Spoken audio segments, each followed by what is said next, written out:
Talent drives our global economy. The skills people bring to their daily work can help businesses thrive. Is it true that everyone is born with certain talent? Or are talents the pure result of hard work? Let's decode the myths and misconceptions about talent. Welcome to PhD with Woman on It, Hack the Future. My name is Beata Young, and today's PhD Positivity Hack delivered will be by our guest, Erica Carter. Topic: how to build and believe in your talent, leading your professional journey. Episode 169 starts here. Let me remind you, this is a grassroots community that focuses on women on IT, an inclusive forum of women in technology, startups, and female leaders who are supported by men as well. And I bring heart to that hustle because empathy is my mojo, and empathy is critical when you're building and believing in your talent. First, let me mention things that's been happening in the world. Big win for Laura Muller, Formula One's first female race engineer with MoneyGram has a F1. Huge moment for motorsports and women breaking into male-dominated fields. More representation, more leadership, more history in the making. Let's push harder for women in STEM, aviation, and motorsport until breakthroughs like this aren't news, they are the norm. Congrats, Laura. Keep making waves. We are also thrilled to celebrate another historic milestone in the world of sports. For the first time ever, the NHL, a game featured two female coaches facing off against each other. Washington versus Seattle, Emily Natske versus Jessica Campbell. A win for hockey, a win for female representation. Let's keep breaking barriers, one step at a time.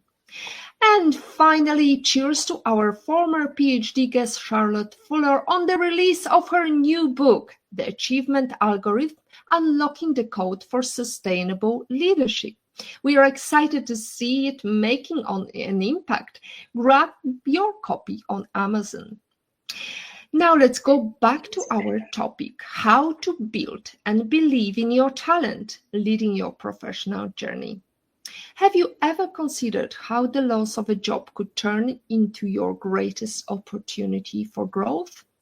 While losing employment can be a challenging experience, or not getting the job you want can be a challenging time, it is often serving as a powerful moment for self-discovery and advancement. Join us for this PhD as we engage with Erica Maureen Carter, co-founder of Talent Build Ventures. With a proven track record in talent acquisition and process improvement, Erica possesses expertise in scaling teams and building impactful professional networks. Whether you're facing a job change or aiming for new heights, these episodes will inspire you to take control of your career journey. So, Erica, let's ask you and check where you are in this fascinating building of yours. Where are you joining us from? Well, I'm in New York. This background may be in California, not really sure. Do love it though. It makes me feel a little bit cheery on a semi-sunny but cold, dreary day here. Well, we can definitely say you've got a talent for choosing your background.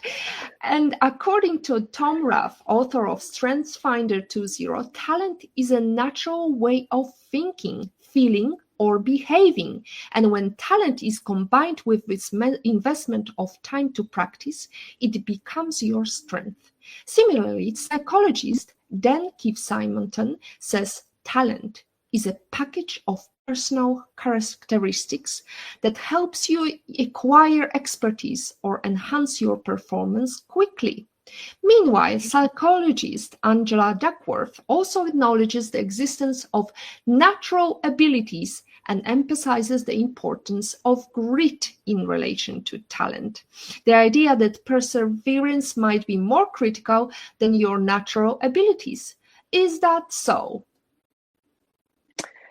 I actually kind of do agree with that. I believe that you have your natural abilities to do certain tasks and certain assignments, but at the same time, like your ability to kind of push through tasks, especially if they're harder than what you're used to doing, is really that grit that you bring to whether it's your personal life or your professional life.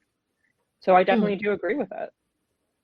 Great. Well, one of the movies that I liked is Up in the Air, starring George Clooney as Ryan Bingham, who each week visits the office of various company and lets people go for a living.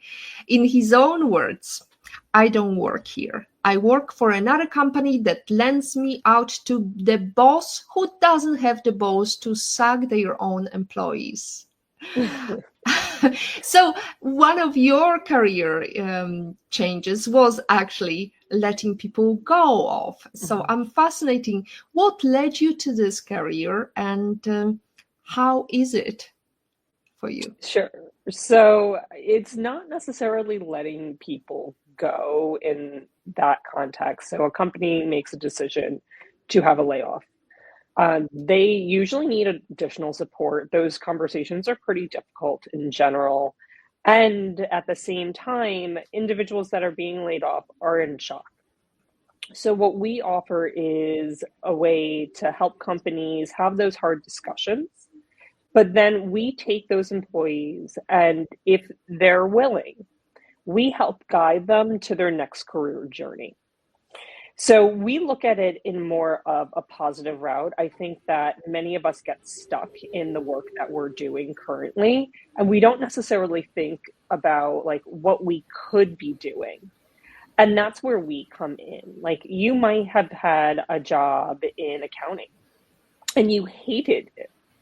How do you then transfer those skills to other areas? And how can you take what you possess as your ability to do certain things and leverage it on your resume and then how you speak about it out at an interview or at a networking event?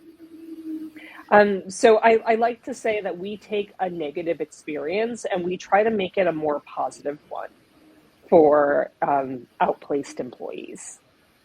Mm. What unique characteristic or talent one has to have to possess this position? I mean, there are certain things that are critical. Empathy is one of them, Mhm. right? Yes. So you do have to have a lot of empathy. With what I'm doing, you do need to have a background in HR or employment law to kind of understand what those conversations are going to be and how to navigate them, especially when they do go south. You need to have an ability to lead individuals after and really build their confidence and growth in themselves, and also have an understanding of how to navigate unemployment because unemployment is not an easy task within the US. It's pretty complicated in some states. So it's taking the complicated process and then breaking it down for someone to understand. You are a mother of two, so out for those who are mothers and want to make sure that their children have a good talent, what would be your approach to develop these talents? That's a good question. Um, Talents for this job of what I'm doing, or just talents in general? Talents in general, because we end up finishing schools and have higher education, and still so many of our children do not know what to do. I remember Mhm. when I went with my daughter for her 18th birthday as a special treat. She wanted to go to Barcelona, and we went there and we were sitting on the roof terrace of some restaurant, and I was like, right, so you're 18, tell me, in 10 years time, what is your dream job? What are you going to do? And she told me, well, I want to develop my talent as a makeup artist. Okay. Okay. Which Um, was, great idea. This is something that she's seen Instagram so much of. However, the future proof jobs are so difficult to obtain and so difficult for youngsters to understand. So I'm wondering, how would you as a mother approach my 18 years old child who thought the only way to make a career is to be an influencer or a makeup artist? So I think there's a few pieces there. In general, with children, I believe that you really have to teach them how to be adaptable in our society, because careers change, but also the work and how you do the work changes as we get older. Like, I can remember doing a lot of tasks manually that are now done by AI, and then having to adapt and learn, what does AI necessarily mean for my work, and how do I leverage it in order to be ahead of the market. The other skill that I think is really important is really teaching self-confidence and the ability to believe in oneself. And why I say that is, there are a lot of people who not only lack self-confidence, but they lack the ability to think through what they're capable of doing because they don't believe they can do it. If your daughter wants to be a makeup artist, she can be a makeup artist, but she has to choose the route of, how do I become a makeup artist? And then how do I make money from being a makeup artist? Because I think that's the second piece. A lot of kids go to school for photography. Not everyone's going to be a famous photographer, but you could still make money in that field if you learn business skills. So teaching your kids how to leverage growing a business, or how to leverage networking, or how to leverage learning how to take a product and bring it to life. Those are things that can help you navigate a career that you don't necessarily have to be an influencer for. Yes, being an influencer, there's many people out there that are doing it, but it's not as easy as it looks. And I think that teaching kids that there are other ways to make money, and not everyone is going to be a famous influencer, and identifying what are the steps that you need to take will help your children figure out what they can do with what they're passionate about doing. Brilliant. Thank you so much, Erica. That instills a lot of confidence in my daughter. She's definitely choosing a different path now. We have a comment from IPO Vid in Patrick's opinion. Terrific book, excellent film, up in the air. I agree. I'd love to watch it again because it's a great comedy as well. Now, it is difficult to really face being let go of a company and be still confident in your abilities, because the truth is you end up unemployed and not sure how to pay for your bills. How do you approach this challenge? Yeah. So there's two pieces to this. I think that we are a society that does overspend. We don't necessarily take into account our financial well-being throughout our day-to-day. We're just going, many of us paycheck to paycheck, trying to figure out, like, where is the next dollar going to come? And I do think that having some additional financial wellness, or starting to learn about how to handle your finances, especially when you have a downturn, is the best time to learn, because we take ourselves in a way that we forget how to manage things throughout time. So what I mean by that is, you might become really good at managing a very tight budget when you're laid off. But then once you get a job, you go right back to the way that you were prior, instead of putting a little extra away. So when an incident like this does happen, which is becoming more common in our day-to-day lives, unfortunately, more companies overhire, or they inflate their earnings and then realize they don't have enough earnings and have to let people go, that there always has to be a backside where you feel that you are safe and having a little bit of time to reevaluate your skills. In the situation where, you know what, you are paycheck to paycheck, you're worried about your next check coming in or your next role coming in, one, I tell people take a breather and really evaluate what do you want in your next company and in your next role. Do you still want to continue doing the work that you are currently doing, or do you want to make a pivot? Because if you do want to make a pivot, chances are it's going to take a little bit longer to find those roles, and can you sustain it? The next thing that I tell people is it's time to network. And it's not just applying for a job. Like, yes, you need to do that, and you need to make sure it's a numbers game. So apply as many times as you can to as many roles that are equivalent to what you are looking for. But it is also then reaching out to companies you're interested in and finding people that you can speak to, and then taking that and starting to build a plan of how you're going to get your next role very quickly. And sometimes I even tell individuals, like, let's say you were in an operational role and you have a little bit of time to your next role. It's okay to go get a part-time position somewhere or go work in a flower shop if you were always interested in flowers and you want to learn about it as you're waiting for your next role to appear. Like, don't worry about taking like a step back or trying something new when you have an opportunity to do it, because this is an opportunity for growth. And that's what I rather people focus on, is not the fear of how you're going to pay your bills, because yes, I get it. Paying your bills is the most important. Making sure you have food on the table for your kids is the most important.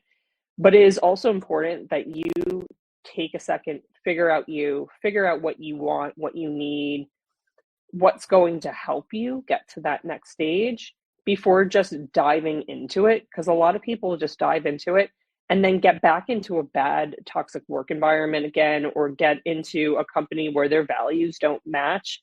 And then they have a very short lifespan at that company instead of actually being invested in the work that's being done. Great advice on soft skills and the value of networks at all, Erica, says Patrick again. Now, I wanted to ask you, have you ever lost a job, Erica? So I haven't necessarily lost a job. I have been in a position where a job told me that I had like 3 months before my last day. So I had some planning time for it. I have watched many of my friends, though, within especially my industry of HR, get really hard hit in 2023 and 2024. That I understand how hard it can be, and especially in the situation where you realized you were overspending because you never thought that you were going to be let go, and then all of a sudden it comes as a shocker. And I've worked with people to kind of say, okay, like, how can we stretch the money that we have? What do we need to do? Is there opportunities to reduce any of your spending? So, you know, unfortunately, there's times where people have to move back in with family, or there's times where they have to say, hey, like, we're going to have to downsize our home, or we're going to have to downsize our living expenses. So that means not eating out or doing the extracurricular activities that our kids love to do for a short period of time until we have it.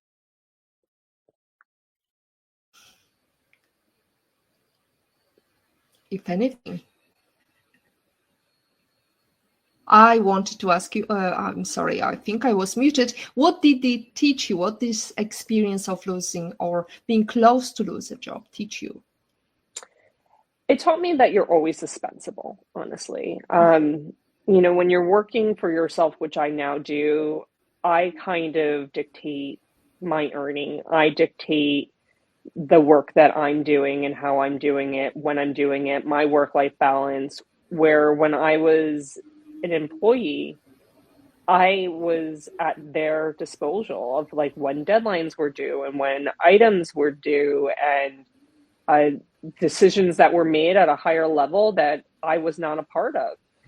So I think overall, it taught me that you have to be resilient in the market we are in now, but also thinking through what do I need to do to ensure that my future is my future and no one is controlling my future for the future.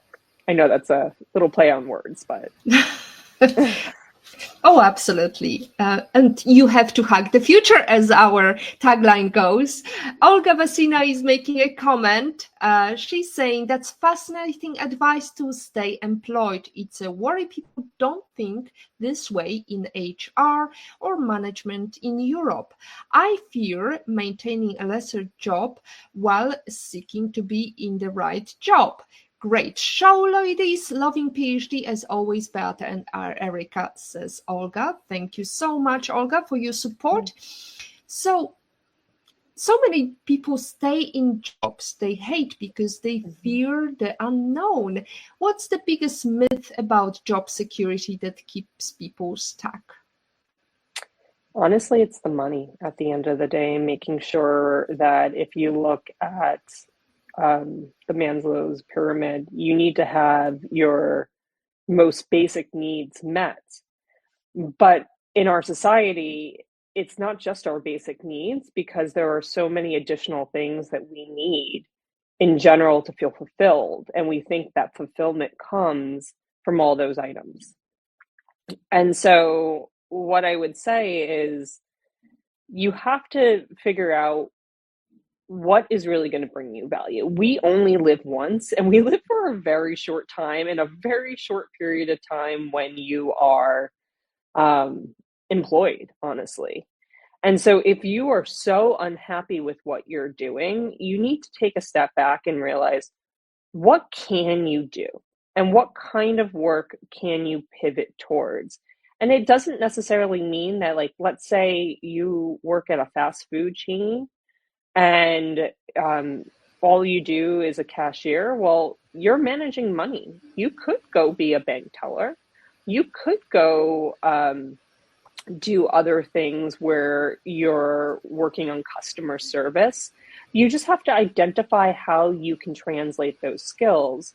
And in the US, a lot of companies are moving away from requiring a bachelor's degree now. And I think that that is also a great thing for many people who feel like, well, I have no skills. You do have skills, you do have opportunities out there. You need to be able to figure out how do you identify those opportunities and then how do you seize those opportunities. How do you seize these opportunities? And here's another opportunity to have your questions answered, dear ladies and gentlemen. We have another question from Desiree, who's asking, is there any tips for someone who wanted to discover their talent, even if they feel talentless? So no one is talentless at all. Good. We all have talent, and we all have skill sets that you may not even think is a skill set, but you have it. And what I say to all of our Outplaced employees and our clients is take a step back and have a reflection moment. Walk through what you're good at and why you're good at those things. And if you tell me that you are not good at anything, you need to take another moment and really think through. You might be good at, taking care of a home. That's okay. That is a skill. Not everyone can do it. Okay, if you can do that, what else can you do if you could take care of a home? What goes into taking care of a home? You have to manage logistics. You have to manage the items that you have within your home. You have to manage what I like to say, if you have children, you're employees, because children are like employees sometimes. You have to look at all the things that you do on a regular basis and then identify how can that then be transferable to something else. Everyone has talents. And if you feel still that you are talentless, identify a way that you can learn a new talent or a new skill. It could be an online course. It could be reading different books and then trying out that skill. There are many ways to get the talents you need, but if you're thinking, well, I just want to be a high power executive, that high power executive started out at the bottom too, and they worked their way up. So you always have to remember you're working your way towards something. You're working your way towards something, and one of the talents we want many women to pursue is definitely leadership skills. Do you agree with me? It depends. It depends on what you're defining as leadership skills. Are you defining it as the way that you communicate with others, or are you defining it as moving up the chain and how you manage a team and manage even a business? I believe it's a lot of confidence in yourself, but also it is as you mentioned, it is about climbing up the ladder. However, there are ways to do it without being pursued as somebody who's pushing others, right? Mm-hmm. The true leadership comes from someone who is supporting others, not necessarily just thinking about their own career. So I will say this about leadership, especially for women in general. Don't be afraid to be yourself, and don't be afraid if you have to be pushier than someone else to be pushier than someone else. I think that, women have a certain persona that we believe that we need to be a certain way within the workplace. The truth is, we need to step into our full confidence in the work that we're doing. And it's not just doing the work, but knowing how to delegate the work, which is very, very hard for many women to do. And it's learning how to communicate with individuals that you may not necessarily do on a normal basis. Like, you might not communicate with someone who is more introverted than you. You may not know how to do that.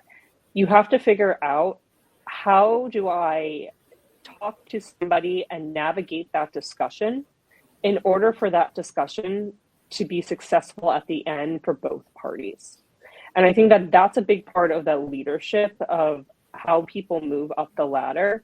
It's not really about your skill sets, unfortunately. It's about how well liked you are and how well you are able to manage conflict resolution and delivery of items at the end of the day. And networking is also part of the successful leaders. Yes, yeah. Tell me, how do you suggest for somebody who feels talentless, as mentioned by Desiree, and wants to build confidence, how would you advise them how to start to network? Not necessarily offline, because we covered that with Kelly Howie and with previous guests, but really for somebody who's working remotely and wants to build network, for example, LinkedIn, what would you advise to them? Sure. So I think one thing that we forget about in our everyday lives is networking is every conversation we have. And a lot of times we as humans are just scared, especially adults. Kids, I don't see it as much in. They'll walk up to somebody and say, hey. It's being willing to have uncomfortable conversations or be uncomfortable in knowing that you might be turned down by someone that you're trying to have a conversation with, just to have the conversation. There was a period of time when I had posted, and I can't remember if it was LinkedIn or it was Instagram, it was one of the platforms, and I said, I'm a founder, and founder life can be lonely. I would love to just have founder chats with other founders to kind of learn how you're going through your day to day. It's not an opportunity to try to sell me on anything or me to sell you on my product. It's just to learn from each other. And I can't tell you how many conversations that I randomly had with founders, and one ended up leading me to one of my leads. And with that being said, I think that, you know, if you strike up conversations just on the regular on your outside life, it's easier to strike up conversations in your work life because you start to get very comfortable with just having a normal conversation about the weather or where you are going within your career. And a lot of people just want to talk about themselves too.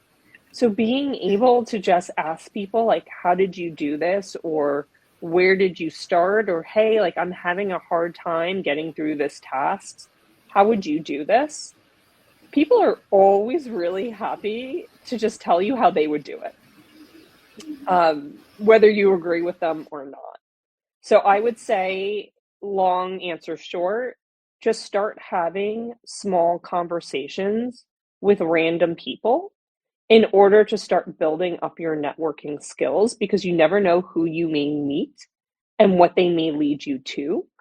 And then if you are an individual who loves to post online or you really want to start posting online, think of a topic that you can post about on a regular cadence. And I'm not saying every day because doing it every day at the beginning, you burn out. I burned out. I totally know what that's like. But just being able to go up and post or posting a comment to someone on LinkedIn that posted something that you feel really strongly about.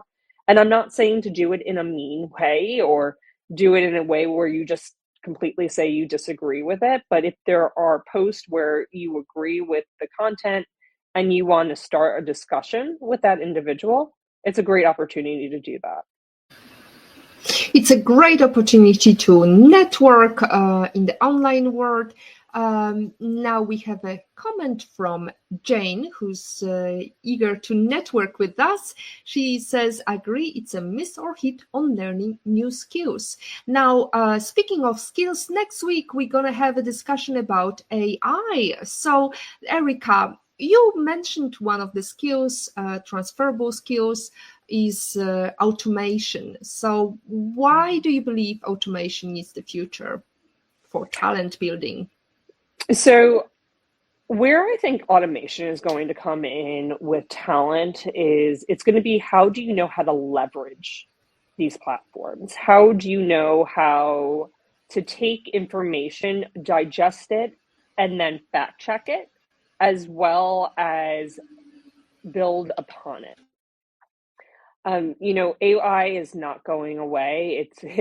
And what I'm seeing, it's just getting smarter and smarter that it should be leveraged in the work that you're doing to help you to do your work more efficiently.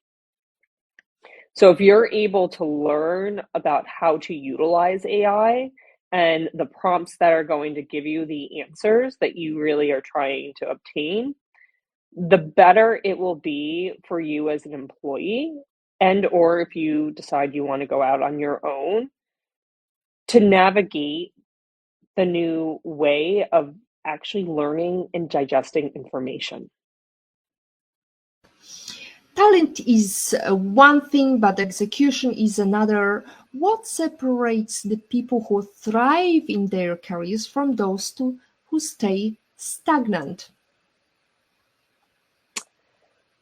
So I'm going to throw it back to networking because, a large part is being able to deliver and to deliver on time, but it's also how to have conversations with others. And I think that that is a big miss that people don't realize. They just think, well, if I do my job really well, I'll move up the ranks. Chances are, if you do your job really well, you're just going to get more work and not move up the ranks because they know that you can do that job really well. And it will be harder to replace you if you can do it better than somebody else coming in.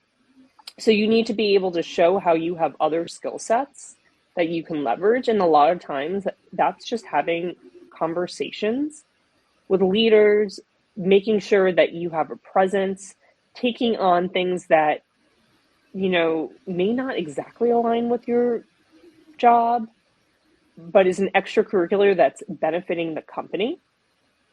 That's really how I see people moving up, more so than just being really good at their job. So would you say that introverts have it really hard way? And I mean, there is talking about neurodivergency and how some people have it find it very difficult to network. So is there a way to change their opportunities and make sure that they also thrive in the world of hiring rather than just to be hidden in their shell? Yeah, so I will say I'm 100% introverted than extroverted. Um, and there are definitely days where I do not want to talk to anyone. I just want to get my work done, finish it, and then move on. But I think when I especially worked for an employer, what was really important and I pushed myself to do was have random conversations with different people at the organization. And in the work that I do, it is a little bit easier because a lot of it is in HR and is in recruitment. So I'm constantly talking to people, even though there's days I don't want to do any of that. But what I would say is setting up a meeting, but then setting up your mindset to go into that meeting to have a conversation with someone, even if you are just someone who's like, I really don't care about anybody else or the work they're doing. You have to feel invested, and that individual needs to feel that you are invested in them as well.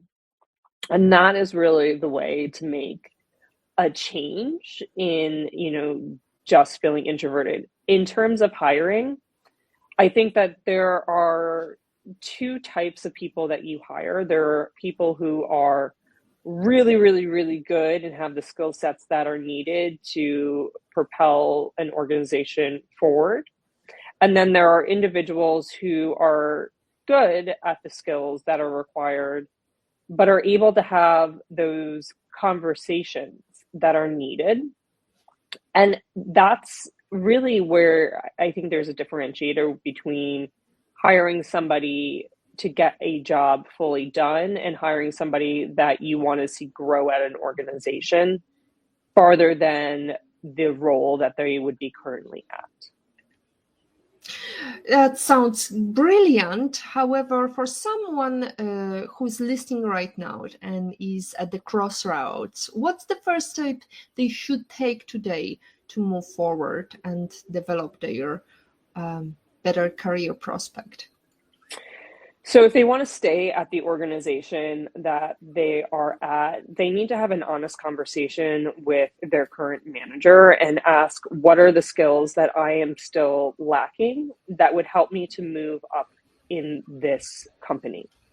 And I think we have to be comfortable with knowing that at some companies, the next step might be that manager's role. And if that manager says, hey, I'm not going anywhere, it's then devising a plan on, okay, either I have to be comfortable in this role, or I need to find another role within the organization where I can leverage my skill sets and learn a new skill and potentially take a step back, hopefully take a step forward, maybe in a year or two.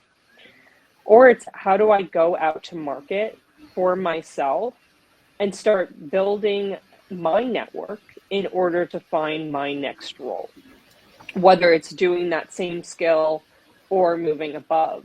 I know many individuals who left or worked at the same organization for 10 years, maybe moved up one level, never really got into the senior levels at all.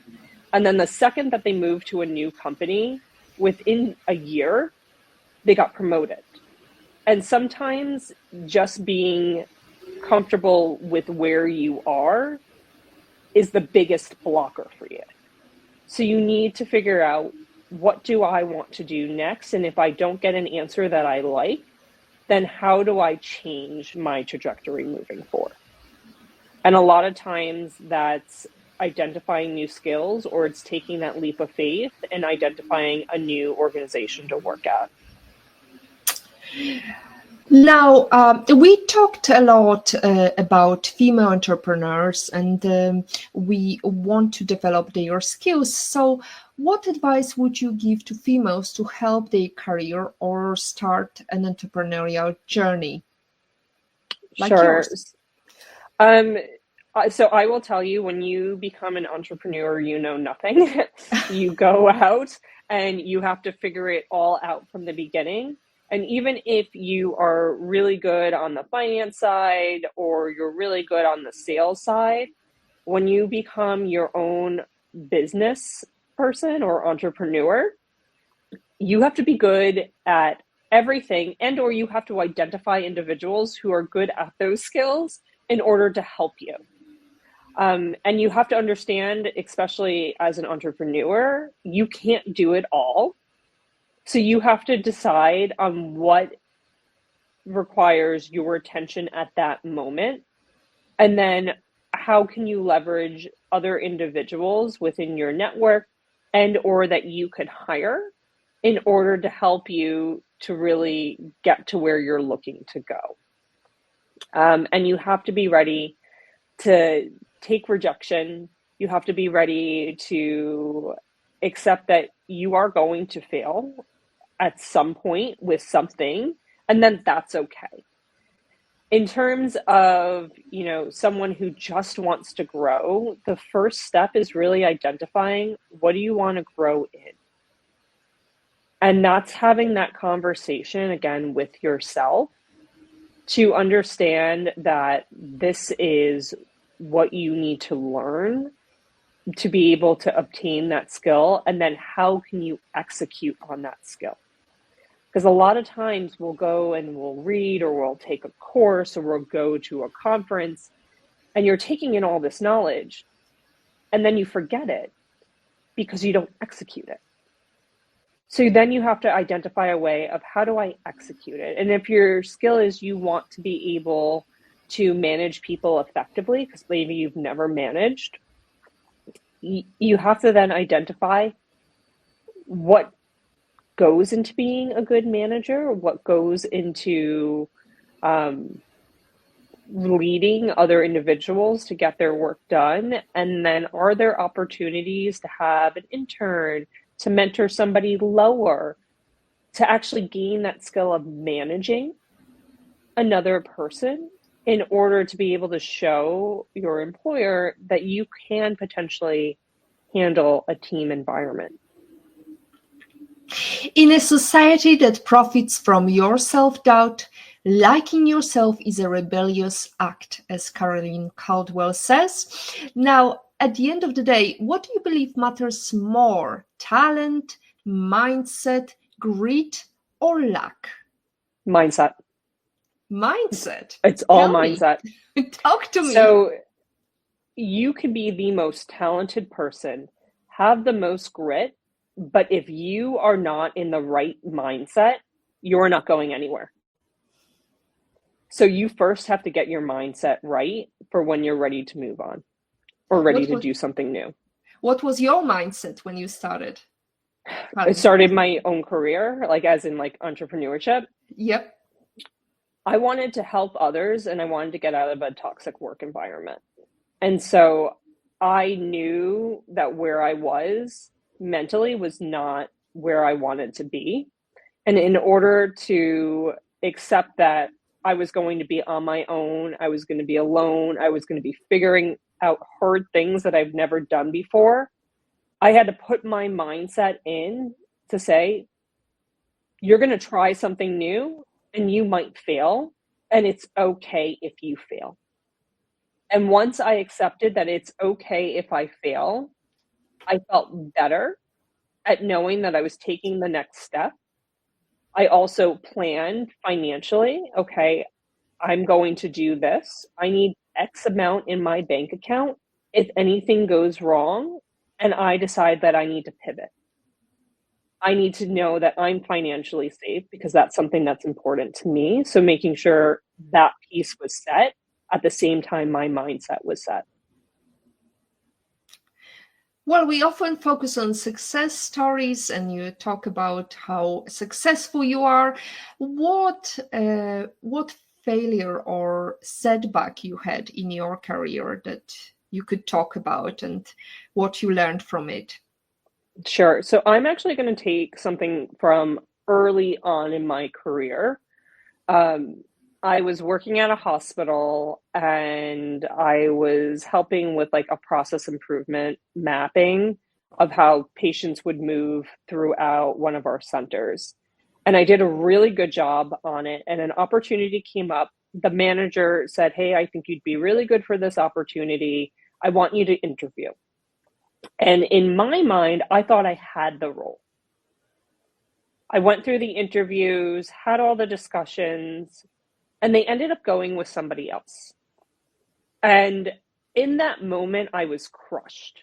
I thought, oh my God, I'm not worthy enough of doing this type of work. I'm never going to move up. And let me put it this way, I was only doing that role for about a year. So the truth was, I probably wasn't ready, even mentally, to move into a new role. I still had a lot to learn in what I was doing. But I got so caught up in, I have to move up. I need to move forward in my career. I need to get to wherever I thought I needed to get to. And I had to take a step back and realize things are going to come when they come.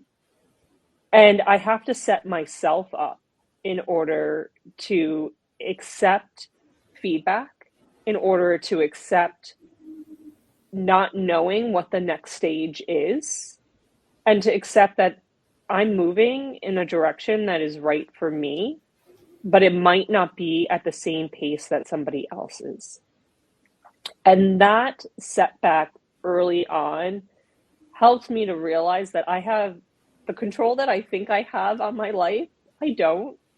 And sometimes I just need to take a step back and say, hey, let's let life go and see where it brings us. Because the truth was, I didn't get that opportunity, but about 5 months later, through networking, I got another opportunity at the hospital that really set me up for the rest of the success that I've had in my life and the rest of the growth into even management that I had. So it all happens at the right time for you. Oh, absolutely.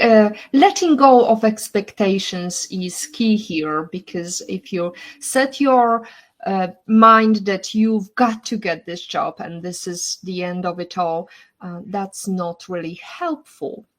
We have a couple of comments. Charlotte Fuller is thanking us for the mention of her book. Ladies and gentlemen, reminder, you can acquire it on Amazon. Olga Vasina says, hope we have Jamil back on this show soon too. Indeed, Jamil will be joining us, not quite yet. Desiree says, agree, we humans as social animals, social network is really helpful and important. Absolutely. We have this opportunity to chat and network while we have this podcast, but also don't be a stranger. Send us your note if you want to appear on the channel, and don't forget to subscribe to be notified about our next episode. Now, let's go to our usual set of questions, and I'm wondering, what is the number one book that you would advise yourself to read before you started your career? Oh, okay. So I'll tell you, I don't like the name of this book. So even as like I'm sitting here, I'm like, I really don't want to actually say the name of this book, because I wish they named it something else. Let me help you. Let me help you. I'll read it. Surrounded by Idiots by Thomas Erikson. Talk to me. Yeah, so this book is really about communication and how you communicate with different type of people. And I read it probably about, I want to say it was about a year and a half ago, and it changed my output on like how I thought through things and how I answered questions that might come in to me as a manager and or as a leader, and how I react to people in response to it as well. Because I think that that is a big piece that we have to think through how we necessarily respond. Mm. How we respond, and speaking of responding, how do you react when you are put in hot water? Because as Eleanor Roosevelt said, women, you never know the true strength until you put a woman in hot water. How are you brewing, Erica? So I will say I am a person, and it goes back to me being introverted. I need to take some time to kind of digest the situation before I respond to a situation.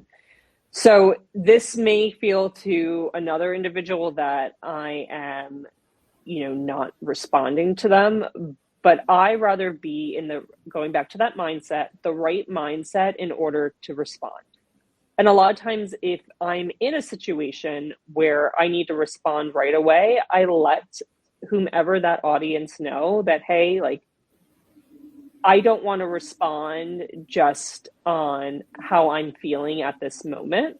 What I'd like to do is come back to you in a day or so after I've digested it, and then tell you how I'm feeling or how I think we should go about this. So it's okay not to answer somebody right when you are in hot water, but let them know, hey, like, let me think about this first.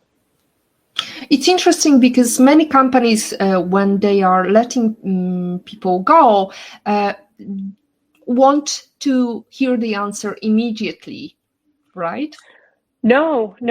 A lot of companies, when they're letting people go, well, it depends. If you're talking about signing a severance letter, yeah, they do definitely push you to try to sign it right away. Depending on the state you're in, though, you don't have to sign things right away, and you should always get a lawyer to look over documentation just to ensure that it is not only legal but ethical as well in the way and manner that they're thinking through it. But normally they don't ask you questions on like how you're feeling or like why you did something in a certain situation, because at that point they've already made their decision. There's no additional decision happening at that point. They're not going to take back the firing. I've never heard of a company take back layoffs or firing after they've already made that decision and went through the process of saying, hey, we're going to let you go. Before they let you go, they might give you an opportunity to kind of tell them why something wasn't done, but they're not necessarily going to let you know that the next stage is you're going to be let go in a day or so. Mm-hmm. That's interesting, and definitely not responding immediately is the way to go. Speaking to a lawyer or advisor is the way to go before you sign any legal document. Now, let's go to our other question, which is, let's imagine you could meet anyone and go to have a private breakfast anywhere in the world. Who would you choose, and where would you go to have that private breakfast? So it would be Martha Stewart. I find her fascinating. I find her role fascinating of how she moved up, how she did many career pivots herself, and how she really branded herself. And where it would be her farmhouse in Connecticut. I've seen pictures of it. I've seen videos of her garden, and I, although I'm not a very good gardener, would love to just like go and pick my own vegetables and then make lunch from it. So she would definitely be the person that I would meet with. Beautiful. And what would be the questions? Would you ask about gardening, cooking, or interior design? I think that I would focus it on her growth and what she learned at the different stages of her life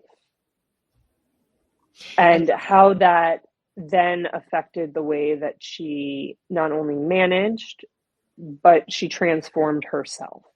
Because there were many opportunities where she wouldn't have gotten to the point where she did unless she persevered and really set her mindset to the right path that she needed to be on. Definitely, she's a successful woman, and I know that it's going to go a great segue to your quotation. So can you please give us your life lesson quote and how did it change you? Sure. So it would definitely be Winston Churchill. Success is not final. Failure is not fatal. It's the courage to continue that counts. And I think that sums up personally my life. It sums up the way that I think about business. And it sums up the way that I think about growth as an individual. If you could give our listeners one bold challenge or a piece of actionable advice to help them in their career, what would it be? I would say after this discussion today, I would love for everyone to take a moment, sit down, and really think through what they want. And I don't mean just in their career, it's also in their personal life. It's figuring out what steps they would need to take to be the person that they want to be. And somebody once said to me, and I have done this, and I did it for a class back in graduate school, and it was enlightening.